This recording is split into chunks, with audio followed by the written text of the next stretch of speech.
ಎಲ್ರಿಗೂ ನಮಸ್ಕಾರ. ಸರ್ಕಾರಿ ಹಿರಿಯ ಪ್ರಾಥಮಿಕ ಶಾಲೆ ಕಡಬೂರು, ತಾಲೂಕು ಚಿತ್ತಾಪುರ, ಜಿಲ್ಲಾ ಕಲಬುರಗಿ, ಹಲಕಟ್ಟ ಕ್ಲಸ್ಟರ್. ಇವತ್ತಿನ ದಿನ ಪ್ರಾರ್ಥನಾ ಅವಧಿಯ ಚಟುವಟಿಕೆಯಲ್ಲಿ ವಿಜ್ಞಾನದ ಘೋಷವಾಕ್ಯಗಳು ಎಂಬ ವಿಷಯದ ಮೇಲೆ ಏನಪ್ಪ ಅಂದರೆ ಇವತ್ತಿನ ಚಟುವಟಿಕೆ ಮಾಡಲು ನಾವು ಹೊರಟಿದ್ದೇವೆ. ಹಿಂದೆ ಇದ್ದಿತ್ತು ಅಜ್ಞಾನ, ಬೆಳೆದಿದೆ ಎಂದು ವಿಜ್ಞಾನ, ಸಾಗುತ್ತಿದ್ದೇವೆ ಇದರ ಜೊತೆ ಇಂದು ಕೃತಕ ಬುದ್ಧಿಮತ್ತೆ ಅಂದರೆ AI ಹಾವಳಿ, ಬೆಳೆಯಲಿ ಬೆಳಗಲಿ ವಿಜ್ಞಾನ ತಂತ್ರಜ್ಞಾನ. ವಿಜ್ಞಾನ ನಿನ್ನ ನಾಗರಿಕರನ್ನಾಗಿಸಿದೆ, ಆದರೆ ಅಂಧನಾಗದಿರು.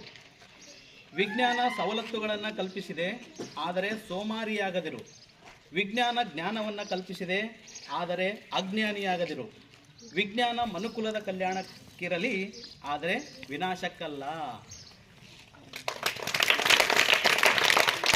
ಈಗ ಮಕ್ಕಳು ಕೂಡ ಏನಪ್ಪ ಅಂತಂದರೆ ಘೋಷವಾಕ್ಯಗಳನ್ನು ಹೇಳ್ತಾ ಇದ್ದಾರೆ ಒಬ್ಬೊಬ್ಬರಾಗಿ. ಈಗ ನಾವು ನೋಡೋಣ. ವಿಜ್ಞಾನವೆಂದರೆ ಜ್ಞಾನದ ಅಳತೆ, ದಿನನಿತ್ಯ ಬೆಳಗಲಿ ಪ್ರೀಸಮ್ಮತ್ತೆ. ವಿಜ್ಞಾನ ಎಂದರೆ ಕುತೂಹಲ, ವಿಜ್ಞಾನವೆಂದರೆ ಜ್ಞಾನದ ಅಣತೆ. ವಿ ಎಂದರೆ ವಿಶಾಲ ಮನೋಭಾವನ ಬೆಳೆಸಿ, ಜ್ಞ ಅಂದರೆ ಜ್ಞಾನೋದಯ ಮೂಲಕ, ನ ಅಂದರೆ ನವ ಚೈತನ್ಯ ತುಂಬಿ ಹೊಸ ಪ್ರಪಂಚ ಸೃಷ್ಟಿಸುವುದು.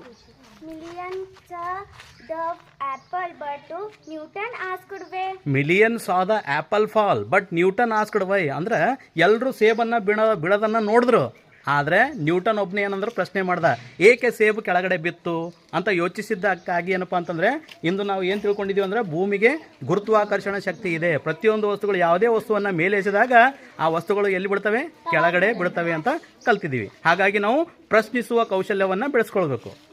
ವಿಜ್ಞಾನ ಇಲ್ಲದಿದ್ದರೆ ದೇಶಕ್ಕೆ ಅವನತಿ, ವಿಜ್ಞಾನದ ಸದ್ಭಾವ ಬಳಕೆಯಿಂದ ದೇಶದ ಉನ್ನತಿ.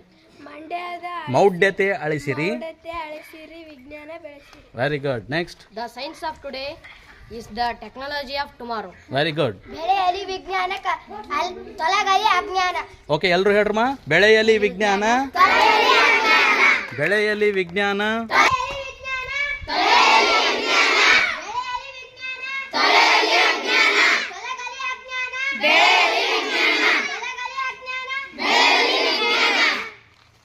ಜೋರಾದ ಚಪ್ಪಾಳೆ.